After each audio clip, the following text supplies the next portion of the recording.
মির্জা আব্বাসের চাঁদাবাজ বাহিনী নাসিরউদ্দিন পাটোয়ারির উপর হামলা করে ডিম নিক্ষেপ করে নাসিরউদ্দিন পাটোয়ারিকে থামিয়ে দিতে চায়।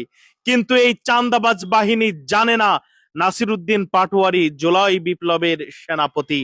জুলাই বিপ্লবে যদি এই নাসিরউদ্দিন পাটোয়ারিরা থেমে যেত, তাহলে তাদের নেত্রী বেগম জিয়ার মুক্তি হতো না।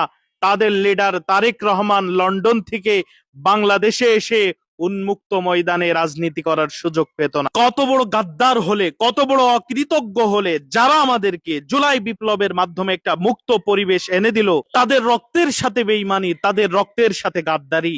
এই নাসিরউদ্দিন পাটোয়ারিদেরকে তোমরা আজকে থামিয়ে দিতে চাও। এই নাসিরউদ্দিন পাটোয়ারিরা যদি জুলাই বিপ্লবে থেমে যেত, তাহলে তোমরা রাজনীতি করার সুযোগ পেতে না। তোমাদের রাজনীতির ইতিহাস তো জানি, করতে পারো চাঁদাবাজি আর ঈদের পরে আন্দোলন। আমরা দেশবাসী এই জুলাই বিপ্লবীদের সাথে আছি। এই জুলাই বিপ্লবীদের কোন প্রকার অপমান আমরা সহ্য করব না। এই জুলাই বিপ্লবীদের সাথে কেউ গাদ্দারি করবে, এটা আমরা মেনে নিব না। আগামীর ফেব্রুয়ারির 12 তারিখে দেশবাসী নাসিরউদ্দিন পাটোয়ারিকে অপমান করার বদলা ব্যালটের মাধ্যমে নিবে ইনশাআল্লাহ।